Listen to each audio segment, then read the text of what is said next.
right, we're back in the studio that's attached to the gym, so it feels like I'll never leave this place, but it's good because I love this place. Here we are, No Love TV, the official name of my new podcast, episode 2.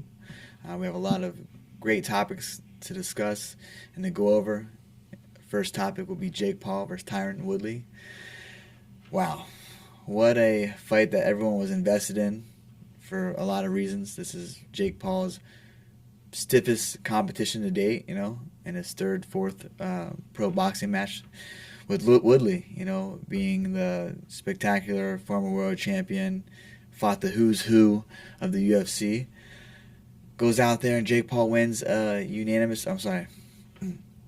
Jake Paul goes out and wins a split decision in Cleveland, Ohio. Wow. Watching the fight, breaking it down, we know Woodley has been tentative in his last few fights, and nothing changed. He really got outboxed. Tyron's my boy. I was hoping for the best. Went out there and showed more of himself in there, but hats off to Jake Paul. He answered a lot of questions that a lot of people had. He fought a fighter that had so much more experience than him, and he went out there and hit himself well. His footwork, his boxing defense was great. He outboxed Woodley, and that's what he won the fight on that. Woodley was the aggressor in the sense of coming forward and pushing the pace as a forward fighter, but didn't throw his hands. You see Jake threw more combinations, jabbing the head, jabbing the body, was using feints, which, I thought his feints had Woodley, really, really off guard. I got to give it to him. He answered a lot of questions. Was hit hard by that right hand that many people didn't didn't survive. He answered 4 more rounds, outboxed him. So, the kid's legit. He comes out to fight. He's passionate about it. He loves it. He's dedicated. So, there's that. Now what's next? Tommy Fury has a lot more experience than him too. But if you look at that, Tommy Fury has a lot of holes and things that he needs to work on as well. And Jake Paul, I feel like right now is a better boxer. After the fight, Woodley was upset, felt like he won the fight. He tells, fuck the Fury fight, me and you can run it back. Jake Paul says, put Jake Paul tattoo on your leg and we'll run it back. And obviously contracts and everything. I wouldn't be upset to see that fight again. I think that Woodley, knows what he needs to do and just goes in there, throws his hands. I think that gives more confidence in Jake in the next one, that he took his best shot, and he's only going to get better from there. So there's that dynamic. But where is the ceiling to this kid's career? Where can it go? You're fighting. The last 2 fights were primarily MMA wrestlers. Willie did have more knockouts, and on his resume than Ben Askren, better striking. So now it's like, do you go this MMA route where you're calling these MMA fighters out and picking them on that route, or do you go in a higher level of like, you're going to fight an A. Diaz, you're going to fight a Conor McGregor, don't bring up Canelo. Do not bring up Canelo. Don't be calling Canelo out as next on your hit list. Please do not do that. That is a bad thing to do. Canelo is no joke, and that would seriously not be a good night for him. He's doing it right. He's going and hand selecting, picking the opponents that are great opponents for him. Yeah. So your opinion is that he should keep going after these MMA fighters, the celebrity-esque influencer type people, not the, I hate to say, real boxers. Elite. It's crazy Elite. He calls out Canelo. A premier, elite boxer in a Canelo, you're calling him out. You're going to call out the premier guys, the highest level boxer, one of the pound for pound best in Canelo. Like, that's not the route to go. Go get your money, get your experience. We don't know how high you can take it. The roof of the ceiling for you, only you can. But taking those kind of fights in Canelo is going to have you, have a short career for you. Go and keep what you're doing. I think it's smart how he's picking his opponents and going after the MMA route and getting that, because obviously it's worked out for him. He's 4-0 and he's, making amazing amount of money fighting these fighters. So, Cody, who do you want him to fight next? Do you think he should take the Woodley fight, or do you think he should wait and see who pops up as a good matchup for him? Honestly, I feel like his next opponent should be the Woodley rematch. They just said on cameras like, "Hey, get the tattoo and I'll rematch you." They said that, so that's go after your word. You're a man of your word. Both gentlemen. Woodley get that tattoo. It sucks to get that tattoo, but you could have that rematch, and hopefully you'll make a lot of adjustments going forward. Letting your hands go more. If you let your hands go more, you're a more dangerous fighter. It's harder to that. I think I read somewhere Jake Paul said that he was tired. His leg, he felt it in his legs. Yeah, it's fighting.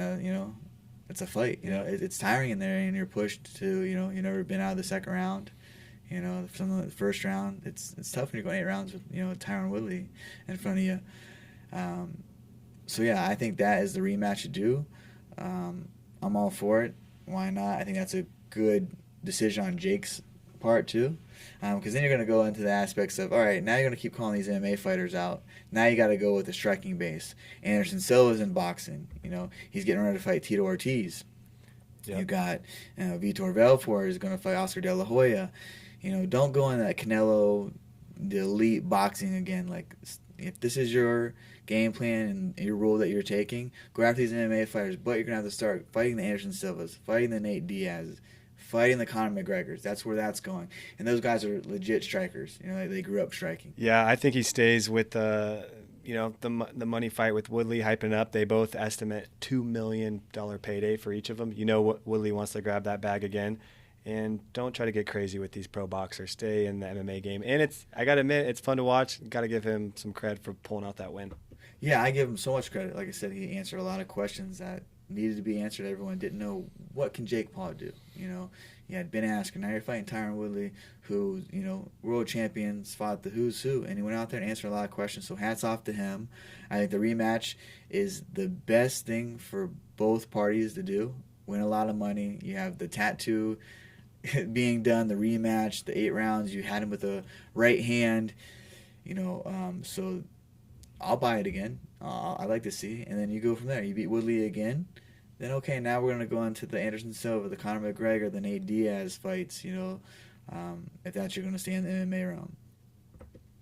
I agree completely, and I hate to say it too because I thought it would never happen, but a Jake Paul Conor McGregor fight would probably just kill pay-per-view buys, be the biggest of the year. But I don't like how Conor's 170 pounds soaking wet, and then you got 210-pound Jake Paul. He knows that's his advantage. Yeah, that's the thing. That fight, if it presents itself, what weight will they fight at? Conor, obviously the smaller guy in here, and Jake Paul's young and he's a big dude. He's gonna cut the weight, so you have to agree on some kind of weight. Conor, he don't give a fuck. He's gonna go, and whatever weight class you're gonna tell him to go, he's gonna go and fight. So I think that they can make that fight happen. And like I said, it could be a huge, huge pay-per-view draw with crazy amount of money coming in.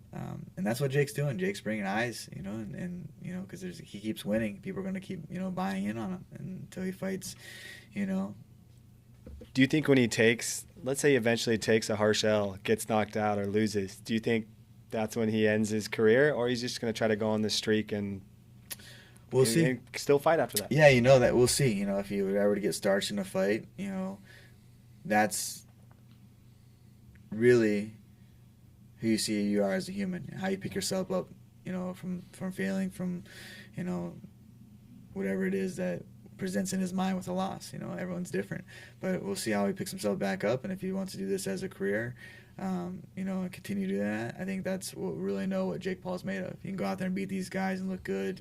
It's how he reacts to some adversity from being on the top. All right, my fight recap.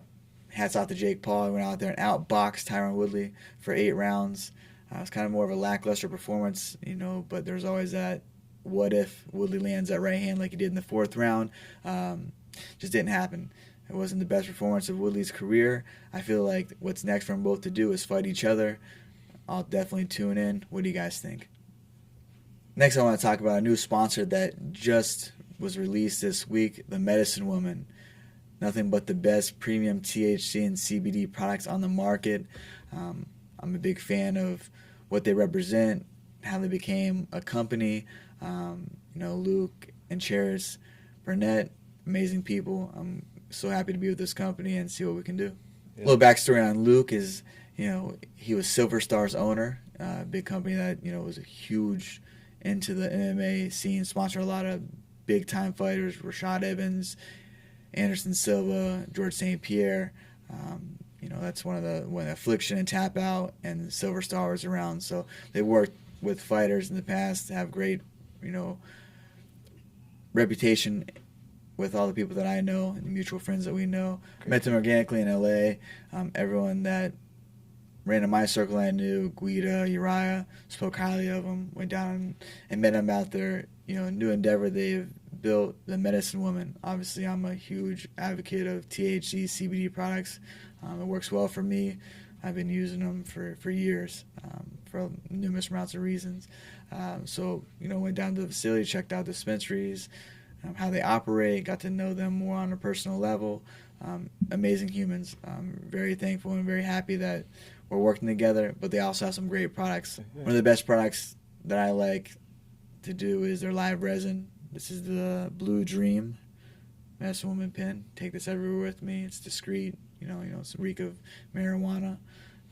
So always have this with me. Nice. And can you buy here in Sacramento, or are they just in the LA area? Right? Yes, you can check them out at themedicinewoman.com. Make sure to check out all their great products. Alexander Volkanovski versus Brian Ortega. I'll give you my early prediction of this fight. They just were coaching on The Ultimate Fighter against each other. Probably got at each other's nerve. I know how that is, being on that show and just seeing your adversary that you're going to fight for the 8 weeks. And then they're doing media and they're talking, and you got to see them in the gym. And so they're probably definitely ready to fight, especially with the fight being postponed to Volkanovski, getting COVID. They're probably just itching to fight each other. So I'm excited for this fight. I think this is a great fight in the featherweight division. You got Brian Ortega, who's been on a tear. Volkanovski's had those 2 tough fights with Max Holloway that proved that he's tough as they come, and he is legit wanting to be in there and be the champion. Push comes to shove, 4th, 5th round, he's pushing the pace, and very excited for this fight. Stylistically, I really like Volkanovski. I think that he puts everything together so well. He's compact. He doesn't really overreact on feints and, things that can probably get him in trouble with Ortega, a longer fighter.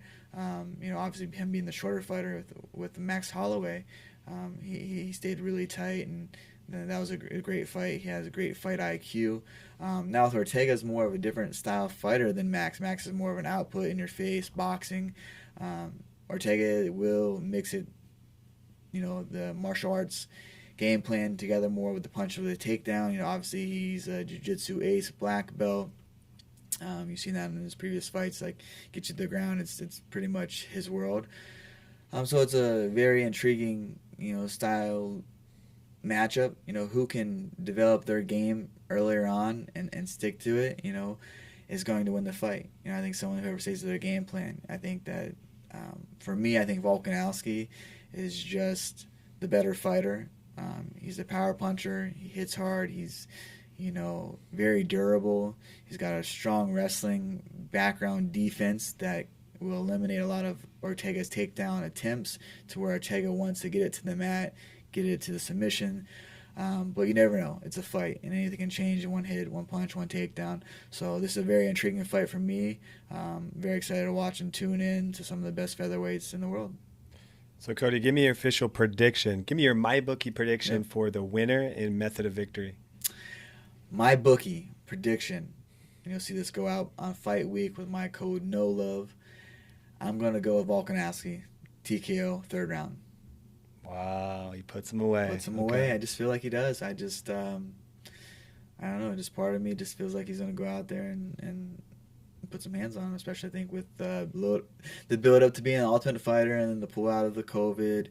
I think both guys are just going to go in there and fight. It's going to be a great fight. I'm excited. All right, next up, Cody, I wanted to talk a little bit about Gable Steveson. He's kind of taken over the game as of late. He won the Olympic gold medal, and now he's just been talking to WWE, talking to Dana White, really playing the field. What are your thoughts on Gable? Gable Steveson, what a phenomenal athlete. He's won his last 34 matches, 26 with bonus points. That's amazing to be able to do that at that high of a level of wrestling. To win 26 matches with bonus points. You're wrestling the best guys in the world. You know, amazing Olympic, you know, gold medalist match that he had the last 2 seconds. I mean, that's that thing that's like never giving up. You know, you're never gonna give up no matter what. You know, he was down. He had 2 seconds to go. You know, and he went for it. I just that gives me chills. I remember watching my brother in the state finals. He was down by 2 points, 6 seconds to go. He was in referee's position on bottom. Guy was on top. So I'm like, man, like he's down by 2. He's got to get out. He's got a square reversal, get out, and he freaking did it. You know, he did it. I remember being in the Jerome Schottenstein Center, seeing that and just electrifying. Like, wow, man, this cool crowd went nuts. Like 20-some thousand people, you know, for a state title. So to do that on the magnitude and level of that, Stevenson did it, an Olympic gold. That's the highest. It's the highest of highs to do it like that, and then to pull off that swan finesse backflip after. I'm like, he's huge. It's huge. I mean, that. Say whatever you want about his wrestling skills, but to be able to do that after a tiresome match and to just to flow like that. Yeah, that was wild. He's a freak athlete, man. So that's next. You know, he's talking with WWE. He's talking with the UFC. He wants to get into acting. This kid is doing it right. You know, he spent years and years of grinding on the mat, you know, for the gold medal. He's got all these, you know, revenues and doors opening for him. I think that personally, if I was Gable, I'm going to WWE. I'm going to go to Brock and Lesnar, Blueprint, go to WWE, get paid, you know, then come in and bargain with the UFC, talk with Dana, like you build your superstar in the WWE, come over there to the UFC. I just think that's the way to go. Then you go in the movies in between fights and wrestling matches. You have the world by the hands. Or sorry, what was it saying? Was it? You have the world by the balls. Yeah, I was gonna say balls. Yeah. So it's funny you say that because I was gonna ask you. Does he grab the bag and go to WWE or do this acting stuff, or does he go right into combat sports? But I agree with your opinion. He should grab the bag, build up his brand, and then come into the UFC. I think that's the smartest way to do. Go grab his bag in the WWE and do the movies, and then come and now you have some power to come into the UFC. Yeah. And negotiate. You know, you're going with some legit businessmen in the UFC. WME, Dana White. Yep.